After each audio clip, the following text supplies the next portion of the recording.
수사 쪽인데요. 지금 박원순 시장님 관련해서 고소인 쪽에서는 그 여성단체 쪽에서는 서울시 조사단에 참여 안 한다는 거잖아요. 자체 조사하는 거고 이게 국가 공권력 기관이 조사해야 된다 그래서 인권이 진정하겠다 이런 거거든요. 서울시가 만든 조사단에 참여 안 한다는 것도 약간 악의적인 것 같고요. 서울시 자체는 아예 거기에 참여를 안 하고 외부 사람들로만 구성한다고 했거든요. 그러니까 결국에는 이런 상황이 되는 것 같고요. 다음에 서울시에 대한 압생영장 기각당했죠 지금. 그리고 이 부분은 법원이 봤을 때는 그러니까 이게 지금 돌아가신 분에 대한 일종의 고소 사건이잖아요. 그러니까 지금 공소권이 없기 때문에 이걸 굳이 핸드폰을 까서 밝힐 필요가 없다. 더군다나 어떤 뭐 타살의 혐의점도 없다. 이렇게 생각하면 당연히 이렇게 말을 할 것 같고, 그리고 이제 하나 더가 피해자가 작성한 것으로 알려진 고소장 있죠. 웬만한 분 다 보셨죠. 그게 어떻게 돌아든지 경찰이 수사를 한다는 거거든요. 첫 번째, 그 고소장이 진짜라고 생각하세요? 가짜라고 생각하세요?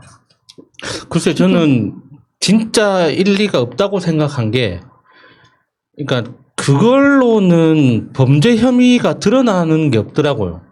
그 사고 당일, 그러니까 박원순 시장이 돌아가시는 그 당일에 돌았던 그 고소장이라고 알려진 그 문서 있죠. 네. 그 내용을 몇 번 아무리 반복해서 읽어봐도, 그러니까 분명히 직장 내 성희롱으로서 어떤 심할서를 쓰거나 어떤 뭐 문책을 당할 수 있을 정도는 되겠지만, 그걸 형사법을 적용해가지고 처벌을 받게까지 할 만한 그런 게 안 보여가지고, 이게 과연 고소거리가 되나 싶었는데, 저는 이제 법조인이 아니다 보니까 그냥 가만히 있었죠.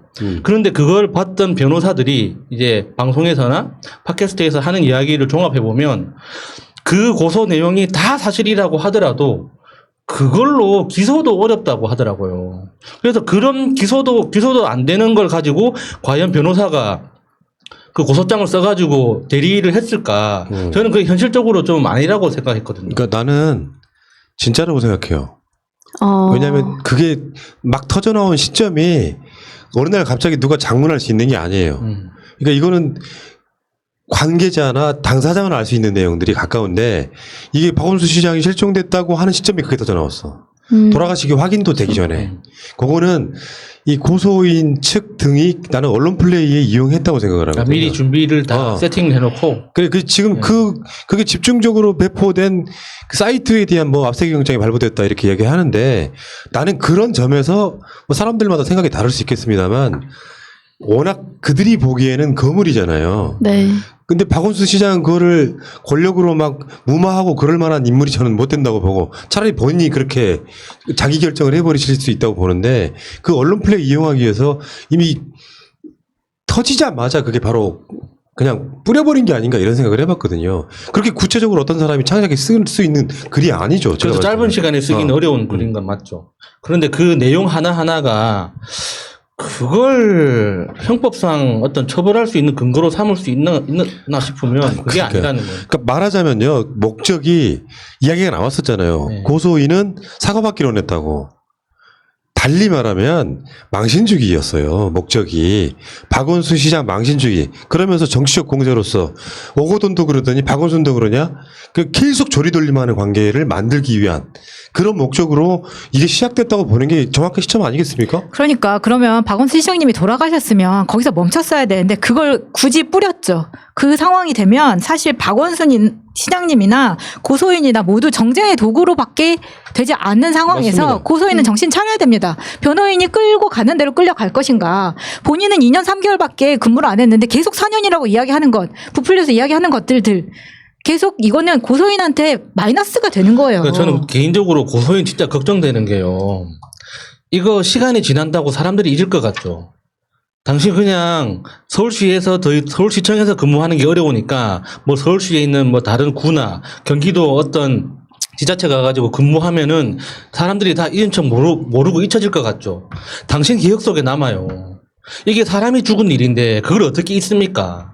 평생 가는 거라고. 그거는 당신이 아무리 착한 사람이고 악인이든 상관없이 인간이라면 그 죽음에 대해서 정말 충격적인 기억을 안게 되거든요. 평생 안고 가는 거예요. 그러면 여기에서 더 죄짓지 않으려면 멈추고 진실을 밝혀야 되는 거예요. 그게 당신이 의도했든 안 했든 어차피 실수가 돼버렸어. 내가 원했던 건 사과였지만 사과를 넘어서 너무 큰 일이 돼버렸다고. 당신의 의도와 상관없이 벌어진 일이지만 어차피 당신하고 연결되어 있는 거기 때문에 여기서 멈춰야 되는 거예요. 예. 여기에서 계속 가면 결국에 모든 죄를 뒤집어 쓰는 건 지금 피해 주장하는 당신이라니까. 예. 돌아가신 분은 말이 없죠. 어떤 항변도 할 수가 없어요.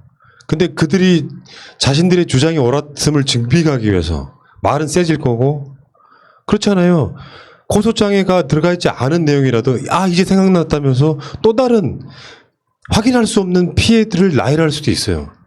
그렇기 때문에 악용될 수 있기 때문에 난 박원순 시장 돌아가시고 나서 지금 같은 방식, 우리가 옳았음을 증명하기 위해서 계속 기자회견 해대고 사실 내용은 하나도 없고 박원순 시장님은 거기에 대해서 어떤 항변도 할 수 없고, 그러면 다시 한번 말씀드립니다. 저도 딸이 있어요.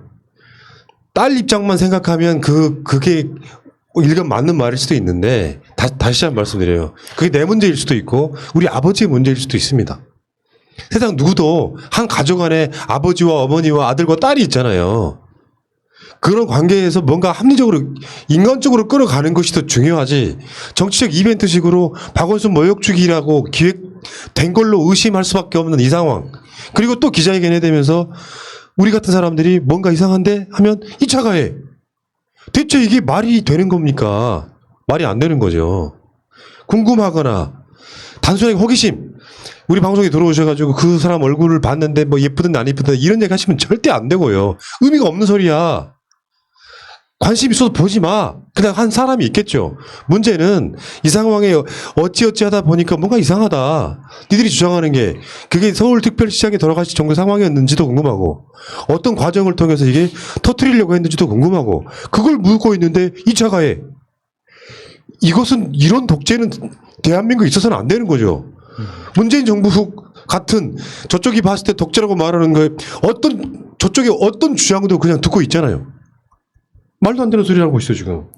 오늘 같은 2차 기자회견이라는 맹탕 기자회견이 계속된다면 여러분 이런 거 느끼지 않으세요? 그냥 이유 없이 기분이 가라앉고 계속 울분이 깔려 있어요. 저는 이게 박원순 시장님과 개인적인 어떤 인연이 없다 하더라도 이 상황이 너무 억울하고 막 분통 터져서 밤에 잠이 안 오시는 분들 많을 겁니다. 그렇게 이 사건을 기억해야 된다고 생각하거든요. 지금 들어오신 저쪽에 뭐 극우 유튜버 팬분들께 한마디만 드릴게요. 당신도 똑같이 당할 수 있어요.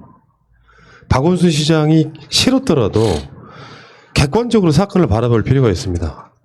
잘 죽었다 하면서 그 유튜브에 슈퍼챗 쏘는 사람들, 당신들도 똑같이 당할 수 있습니다.